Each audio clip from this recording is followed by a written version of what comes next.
Great Expectations by Charles Dickens, Volume 1, Chapter 19. Morning made a considerable difference in my general prospect of life, and brightened it so much that it scarcely seemed the same. What lay heaviest on my mind was the consideration that 6 days intervened between me and the day of departure. For I could not divest myself of a misgiving that something might happen to London in the meanwhile, and that, when I got there, it would be either greatly deteriorated or clean gone. Joe and Biddy were very sympathetic and pleasant when I spoke of our approaching separation, but they only referred to it when I did. After breakfast, Joe brought out my indentures from the press in the best parlor, and we put them in the fire, and I felt that I was free. With all the novelty of my emancipation on me, I went to church with Joe and thought, perhaps the clergyman wouldn't have read that about the rich man and the kingdom of heaven, if he had known all. After our early dinner, I strolled out alone, purposing to finish off the marshes at once and get them done with. As I passed the church, I felt, as I had felt during the service in the morning, a sublime compassion for the poor creatures who were destined to go there, Sunday after Sunday, all their lives through, and to lie obscurely at last among the low green mounds. I promised myself that I would do something for them one of these days, and formed a plan in outline for bestowing a dinner of roast beef and plum pudding, a pint of ale and a gallon of condescension upon everybody in the village. If I had often thought before, with something allied to shame, of the companionship with the fugitive whom I had once seen limping among those graves, what were my thoughts on this Sunday, when the place recalled the wretch, ragged and shivering, with his felon iron and badge? My comfort was that it happened a long time ago, and that he had doubtless been transported a long way off, and that he was dead to me, and might be veritably dead into the bargain. No more low wet grounds, no more dikes and sluices, no more of these grazing cattle, though they seemed, in their dull manner, to wear a more respectful air now, and to face round in order that they might stare as long as possible at the possessor of such great expectations. Farewell, monotonous acquaintances of my childhood. Henceforth, I was for London and greatness, not for Smith's work in general, and for you. I made my exultant way to the old Battery, and, lying down there to consider the question whether Miss Havisham intended me for Estella, fell asleep. When I awoke, I was much surprised to find Joe sitting beside me, smoking his pipe. He greeted me with a cheerful smile on my opening my eyes, and said, "As being the last time, Pip, I thought I'd foller." "And, Joe, I am very glad you did so." "Thank ye, Pip." "You may be sure, dear Joe," I went on after we had shaken hands, "that I shall never forget you." "No, no, Pip," said Joe in a comfortable tone. "I'm sure of that. Aye, old chap. Bless you. It were only necessary to get it well round in a man's mind, to be certain on it. But it took a bit of time to get it well round. The change come so uncommon plump. Didn't it?" Somehow I was not best pleased with Joe's being so mightily secure of me. I should have liked him to have betrayed emotion, or to have said, "It does you credit, Pip," or something of that sort. Therefore, I made no remark on Joe's first head, merely saying as to his second, that the tidings had indeed come suddenly, and that I had always wanted to be a gentleman, and had often and often speculated on what I would do if I were one. "Have you, though?" said Joe. "Astonishing." "It's a pity now, Joe," said I, "that you did not get on a little more when we had our lessons here, isn't it?" "Well, I don't know," returned Joe. "I'm so awful dull. I'm only master of my own trade. It were always a pity as I was so awful dull, but it's no more of a pity now than it was this day 12-month. Don't you see? What I had meant was that when I come into my property and was able to do something for Joe, It would have been much more agreeable if he had been better qualified for a rise in station. He was so perfectly innocent of my meaning, however, that I thought I would mention it to Biddy in preference. So, when we had walked home and had had tea, I took Biddy into our little garden by the side of the lane and, after throwing out in a general way for the elevation of her spirits that I should never forget her, said I had a favor to ask of her.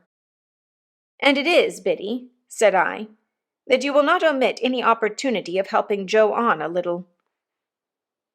"How helping him on?" asked Biddy with a steady sort of glance. "Well, Joe is a dear good fellow. In fact, I think he is the dearest fellow that ever lived, but he is rather backward in some things. For instance, Biddy, in his learning and his manners." Although I was looking at Biddy as I spoke, and although she opened her eyes very wide when I had spoken, she did not look at me. "Oh, his manners? Won't his manners do, then?" asked Biddy, plucking a black currant leaf. "My dear Biddy, they do very well here." "Oh, they do very well here," interposed Biddy, looking closely at the leaf in her hand. "Hear me out. But if I were to remove Joe into a higher sphere, as I shall hope to remove him when I fully come into my property, they would hardly do him justice." "And don't you think he knows that?" asked Biddy. It was such a very provoking question, for it had never in the most distant manner occurred to me, that I said snappishly, "Biddy, what do you mean?" Biddy, having rubbed the leaf to pieces between her hands, and the smell of a black currant bush has ever since recalled to me that evening in the little garden by the side of the lane, said, "Have you never considered that he may be proud?" "Proud?" I repeated with disdainful emphasis.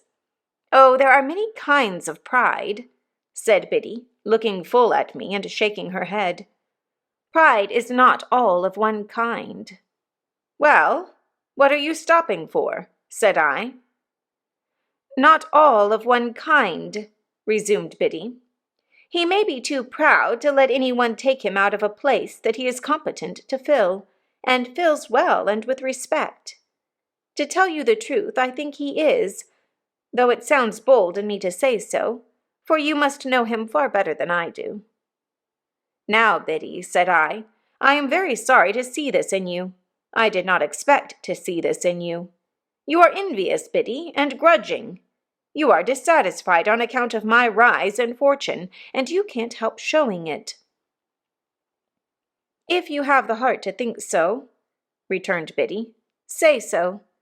Say so over and over again, if you have the heart to think so." "If you have the heart to be so, you mean, Biddy," said I in a virtuous and superior tone. "Don't put it off upon me. I am very sorry to see it, and it's a bad side of human nature. I did intend to ask you to use any little opportunities you might have after I was gone of improving dear Joe. But after this I ask you nothing. I am extremely sorry to see this in you, Biddy," I repeated. It's a bad side of human nature." "Whether you scold me or approve of me," returned poor Biddy, "you may equally depend upon my trying to do all that lies in my power here at all times, and whatever opinion you take away of me shall make no difference in my remembrance of you. Yet a gentleman should not be unjust neither," said Biddy, turning away her head. I again warmly repeated that it was a bad side of human nature, in which sentiment, waiving its application, I have since seen reason to think I was right. And I walked down the little path away from Biddy, and Biddy went into the house, and I went out at the garden gate and took a dejected stroll until supper time. Again feeling it very sorrowful and strange that this, the second night of my bright fortunes, should be as lonely and unsatisfactory as the first. But morning once more brightened my view, and I extended my clemency to Biddy, and we dropped the subject. Putting on the best clothes I had, I went into town as early as I could hope to find the shops open, and presented myself before Mr. Trabb, the tailor, who was having his breakfast in the parlor behind his shop, and who did not think it worth his while to come out to me, but called me in to him. "Well," said Mr. Trabb in a hail-fellow-well-met kind of way, "how are you, and what can I do for you?" Mr. Trabb had sliced his hot roll into 3 feather beds, and was slipping butter in between the blankets and covering it up. He was a prosperous old bachelor, and his open window looked into a prosperous little garden and orchard, and there was a prosperous iron safe let into the wall at the side of his fireplace, and I did not doubt that heaps of his prosperity were put away in it in bags. "Mr. Trabb," said I, "it's an unpleasant thing to have to mention, because it looks like boasting, but I have come into a handsome property." A change passed over Mr. Trabb. He forgot the butter in bed, got up from the bedside, and wiped his fingers on the tablecloth, exclaiming, "Lord bless my soul!" "I am going up to my guardian in London," said I, casually drawing some guineas out of my pocket and looking at them, "and I want a fashionable suit of clothes to go in. I wish to pay for them," I added, otherwise I thought he might only pretend to make them, "with ready money." "My dear sir," said Mr. Trabb as he respectfully bent his body, opened his arms, and took the liberty of touching me on the outside of each elbow, "don't hurt me by mentioning that. May I venture to congratulate you? Would you do me the favor of stepping into the shop?" Mr. Trabb's boy was the most audacious boy in all that countryside. When I had entered, he was sweeping the shop, and he had sweetened his labors by sweeping over me. He was still sweeping when I came out into the shop with Mr. Trabb, and he knocked the broom against all possible corners and obstacles, to express, as I understood it, equality with any blacksmith, alive or dead. "Hold that noise," said Mr. Trabb with the greatest sternness, "or I'll knock your head off. Do me the favor to be seated, sir. Now this," said Mr. Trabb, taking down a roll of cloth and tiding it out in a flowing manner over the counter, preparatory to getting his hand under it to show the gloss, "is a very sweet article. I can recommend it for your purpose, sir, because it really is extra super. But you shall see some others. Give me number 4, you," to the boy with a dreadfully severe stare, foreseeing the danger of that miscreant's brushing me with it, or making some other sign of familiarity. Mr. Trabb never removed his stern eye from the boy until he had deposited number 4 on the counter and was at a safe distance again. Then he commanded him to bring number 5 and number 8. "And let me have none of your tricks here," said Mr. Trabb, "or you shall repent it, you young scoundrel. The longest day you have to live." Mr. Trabb then bent over number 4, and in a sort of deferential confidence recommended it to me as a light article for summer wear, an article much in vogue among the nobility and gentry, an article that it would ever be an honor to him to reflect upon a distinguished fellow-townsman's, if he might claim me for a fellow-townsman, having worn. "Are you bringing numbers 5 and 8, you vagabond?" said Mr. Trabb to the boy after that, "or shall I kick you out of the shop and bring them myself?" I selected the material for a suit, with the assistance of Mr. Trabb's judgment, and re-entered the parlor to be measured.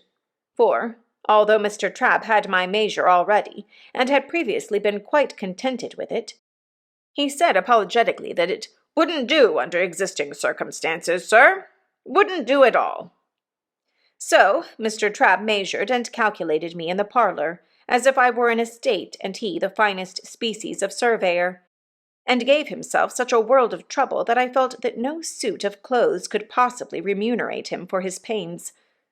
When he had at last done, and had appointed to send the articles to Mr. Pumblechook's on Thursday evening, he said, with his hand upon the parlor lock, "I know, sir, that London gentlemen cannot be expected to patronize local work, as a rule.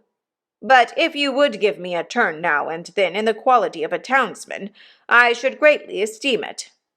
Good morning, sir. Much obliged. Door."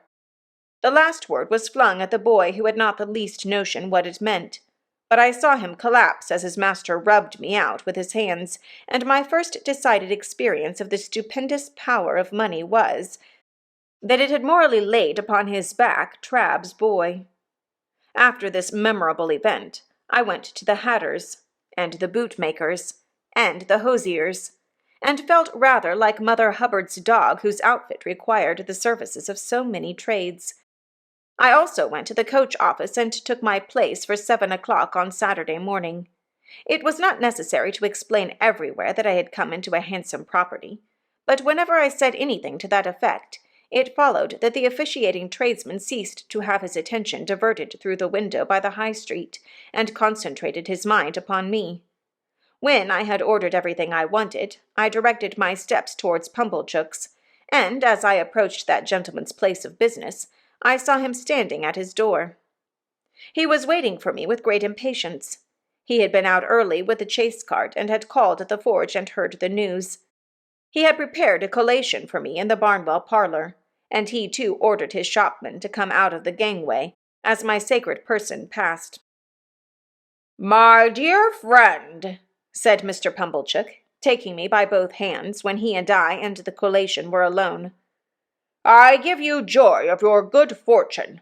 Well deserved, well deserved." This was coming to the point, and I thought it a sensible way of expressing himself. "To think," said Mr. Pumblechook, after snorting admiration at me for some moments, "that I should have been the humble instrument of leading up to this is a proud reward." I begged Mr. Pumblechook to remember that nothing was to be ever said or hinted on that point. "My dear young friend," said Mr. Pumblechook, "if you will allow me to call you so." I murmured, "Certainly," and Mr. Pumblechook took me by both hands again, and communicated a movement to his waistcoat, which had an emotional appearance, though it was rather low down. "My dear young friend, rely upon my doing my little all in your absence, by keeping the fact before the mind of Joseph." "Joseph," said Mr. Pumblechook in the way of a compassionate adjuration. "Joseph, Joseph." Thereupon he shook his head and tapped it, expressing his sense of deficiency in Joseph. "But, my dear young friend," said Mr. Pumblechook, "you must be hungry. You must be exhausted. Be seated. Here is a chicken had round from the boar. Here is a tongue had round from the boar. Here's one or two little things had round from the boar, that I hope you may not despise. But do I?" said Mr. Pumblechook, getting up again the moment after he had sat down. "See afore me, him as I ever sported with in his times of happy infancy. And may I? This "may I" meant might he shake hands. I consented, and he was fervent, and then sat down again. "Here is wine," said Mr. Pumblechook. "Let us drink, thanks of fortune, and may she ever pick out her favorites with equal judgment. And yet I cannot," said Mr. Pumblechook, getting up again, "see afore me one, and likeways drink to one, without again expressing, may I? I said he might, and he shook hands with me again, and emptied his glass and turned it upside down.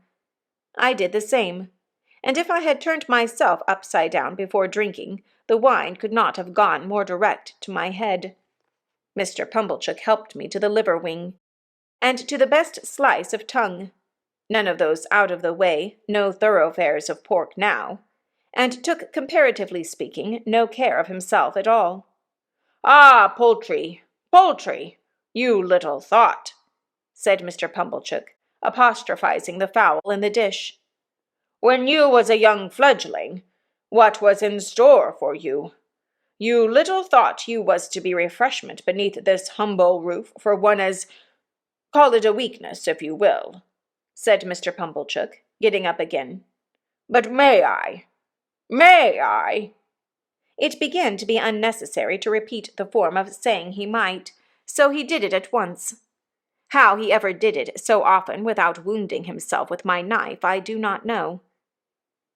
"And your sister," he resumed after a little steady eating, "which had the honor of bringing you up by hand. It's a sad picture, to reflect that she's no longer equal to fully understanding the honor. I saw he was about to come at me again, and I stopped him. "We'll drink to her health," said I. "Ah!" cried Mr. Pumblechook, leaning back in his chair, quite flaccid with admiration. "That's the way you know 'em, sir." I don't know who Sir was, but he certainly was not I, and there was no third person present. "That's the way you know the noble-minded, sir. Ever forgiving and ever affable. It might," said the servile Pumblechook, putting down his untasted glass in a hurry and getting up again, "to a common person, have the appearance of repeating, 'But may I?'" When he had done it, he resumed his seat and drank to my sister. "Let us never be blind," said Mr. Pumblechook, "to her faults of temper. But it is to be hoped she meant well." At about this time I began to observe that he was getting flushed in the face. As to myself, I felt all face, steeped in wine and smarting. I mentioned to Mr. Pumblechook that I wished to have my new clothes sent to his house, and he was ecstatic on my so distinguishing him. I mentioned my reason for desiring to avoid observation in the village, and he lauded it to the skies. There was nobody but himself, he intimated, worthy of my confidence, and, in short, might he? Then he asked me tenderly if I remembered our boyish games at sums, and how we had gone together to have me bound apprentice, and, in effect, how he had ever been my favorite fancy and my chosen friend. If I had taken 10 times as many glasses of wine as I had, I should have known that he never had stood in that relation towards me, and should in my heart of hearts have repudiated the idea. Yet, for all that, I remember feeling convinced that I had been much mistaken in him, and that he was a sensible, practical, good-hearted, prime fellow. By degrees he fell to reposing such great confidence in me as to ask my advice in reference to his own affairs. He mentioned that there was an opportunity for a great amalgamation and monopoly of the corn and seed trade on these premises, if enlarged, such as had never occurred before in that or any other neighborhood. What alone was wanting to the realization of a vast fortune, he considered to be more capital. Those were the 2 little words, more capital. Now it appeared to him, Pumblechook, that if that capital were got into the business, through a sleeping partner, sir, which sleeping partner would have nothing to do but walk in, by self or deputy, whenever he pleased, and examine the books, and walk in twice a year and take his profits away in his pocket, to the tune of 50%. It appeared to him that that might be an opening for a young gentleman of spirit combined with property, which would be worthy of his attention. But what did I think? He had great confidence in my opinion, and what did I think? I gave it as my opinion. Wait a bit. The united vastness and distinctness of this view so struck him that he no longer asked if he might shake hands with me, but said he really must, and did. We drank all the wine, and Mr. Pumblechook pledged himself over and over again to keep Joseph up to the mark. I don't know what mark, and to render me efficient and constant service. I don't know what service. He also made known to me for the first time in my life, and certainly after having kept his secret wonderfully well, that he had always said of me, "That boy is no common boy, and mark me, his fortune will be no common fortune." He said with a tearful smile that it was a singular thing to think of now, and I said so too. Finally I went out into the air, with a dim perception that there was something unwonted in the conduct of the sunshine, and found that I had slumberously got to the turnpike without having taken any account of the road. There I was roused by Mr. Pumblechook's hailing me. He was a long way down the sunny street, and was making expressive gestures for me to stop. I stopped, and he came up breathless. "No, my dear friend," said he, when he had recovered wind for speech. "Not if I can help it. This occasion shall not entirely pass without that affability on your part. May I, as an old friend and well-wisher, May I?" We shook hands for the 100th time at least, and he ordered a young carter out of my way with the greatest indignation. Then he blessed me and stood waving his hand to me until I had passed the crook in the road. And then I turned into a field and had a long nap under a hedge before I pursued my way home. I had scant luggage to take with me to London, for little of the little I possessed was adapted to my new station. But I began packing that same afternoon, and wildly packed up things that I knew I should want next morning, in a fiction that there was not a moment to be lost.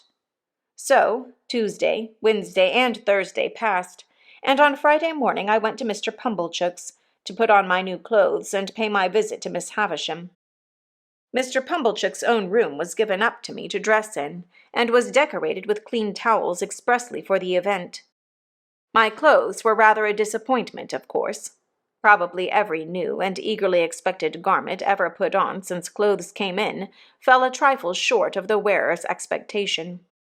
But after I had had my new suit on, some half an hour, and had gone through an immensity of posturing with Mr. Pumblechook's very limited dressing-glass, in the futile endeavor to see my legs, it seemed to fit me better. It being market morning at a neighboring town some 10 miles off, Mr. Pumblechook was not at home. I had not told him exactly when I meant to leave, and was not likely to shake hands with him again before departing. This was all as it should be, and I went out in my new array, fearfully ashamed of having to pass the shopman, and suspicious, after all, that I was at a personal disadvantage, something like Joe's in his Sunday suit. I went circuitously to Miss Havisham's by all the back ways, and rang at the bell constrainedly, on account of the stiff long fingers of my gloves. Sarah Pocket came to the gate, and positively reeled back when she saw me so changed. Her walnut-shell countenance likewise turned from brown to green and yellow. "You?" said she. "You? Good gracious! What do you want?" "I am going to London, Miss Pocket," said I, "and want to say good-bye to Miss Havisham." I was not expected, for she had left me locked in the yard, while she went to ask if I were to be admitted. After a very short delay, she returned and took me up, staring at me all the way. Miss Havisham was taking exercise in the room with a long-spread table, leaning on her crutch-stick. The room was lighted as of yore, and at the sound of our entrance she stopped and turned. She was then just abreast of the rotted bride-cake. "Don't go, Sarah," she said. "Well, Pip?" "I start for London, Miss Havisham, tomorrow." I was exceedingly careful what I said. "And I thought you would kindly not mind my taking leave of you." "This is a gay figure, Pip," said she, making her crutch-stick play round me, as if she, the fairy godmother who had changed me, were bestowing the finishing gift.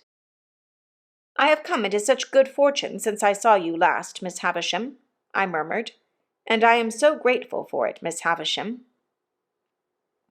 "Aye, aye," said she, looking at the discomfited and envious Sarah with delight.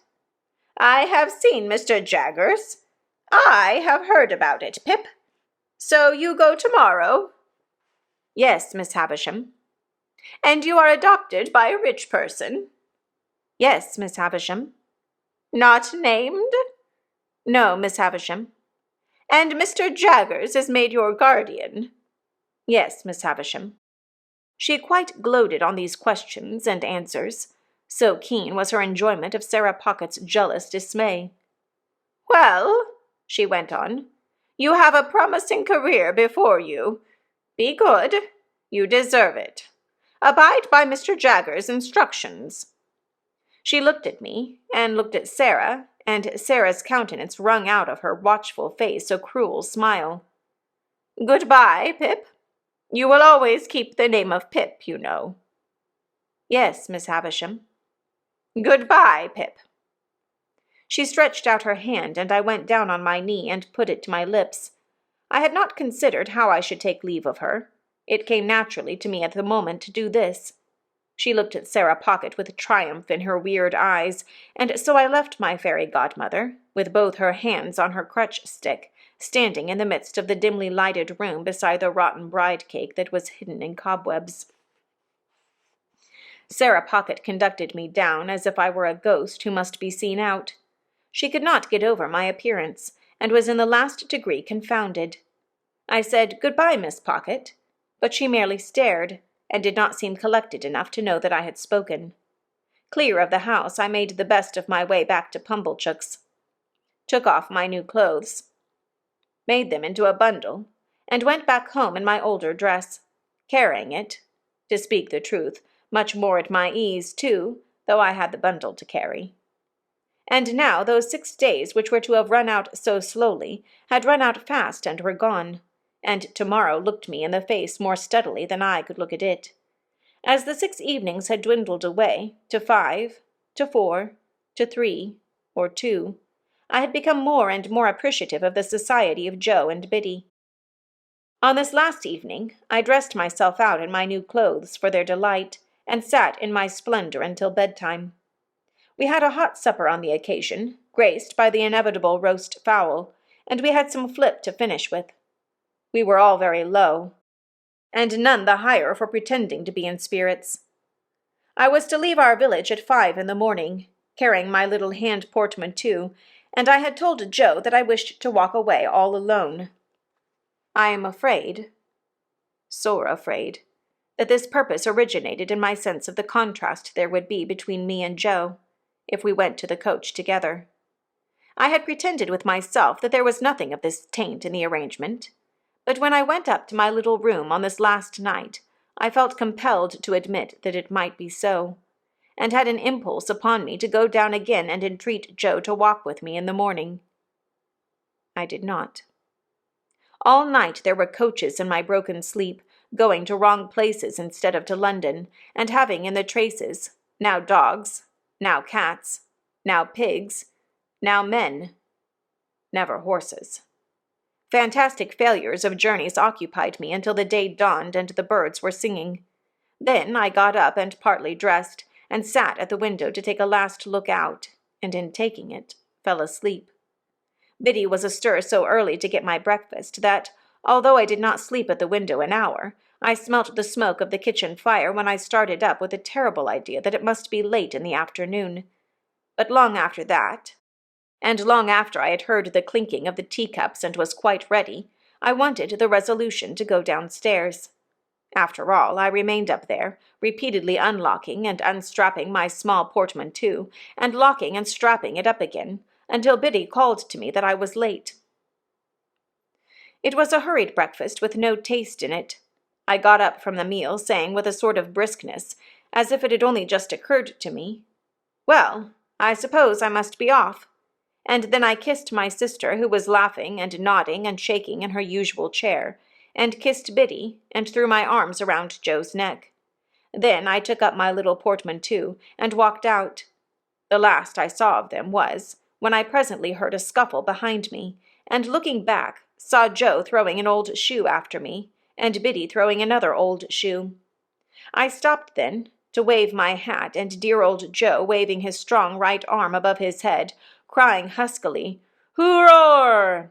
and Biddy put her apron to her face. I walked away at a good pace, thinking it was easier to go than I had supposed it would be, and reflecting that it would never have done to have had an old shoe thrown after the coach, in sight of all the High Street. I whistled and made nothing of going, but the village was very peaceful and quiet, and the light mists were solemnly rising, as if to show me the world, and I had been so innocent and little there, and all beyond was so unknown and great, that in a moment with a strong heave and sob I broke into tears. It was by the finger-post at the end of the village, and I laid my hand upon it and said, "Good-bye, oh my dear, dear friend." Heaven knows we need never be ashamed of our tears, for they are rain upon the blinding dust of earth, overlaying our hard hearts. I was better after I had cried than before, more sorry, more aware of my own ingratitude, more gentle. If I had cried before, I should have had Joe with me then. So subdued I was by those tears, and by their breaking out again in the course of the quiet walk, that when I was on the coach, and it was clear of the town, I deliberated with an aching heart whether I would not get down when we changed horses and walk back, and have another evening at home and a better parting. We changed, and I had not made up my mind, and still reflected for my comfort that it would be quite practicable to get down and walk back, when we changed again. And while I was occupied with these deliberations, I would fancy an exact resemblance to Joe and some man coming along the road towards us, and my heart would beat high, as if he could possibly be there. We changed again, and yet again. And it was now too late and too far to go back, and I went on, and the mists had all solemnly risen now, and the world lay spread before me. This is the end of the first stage of Pip's expectations.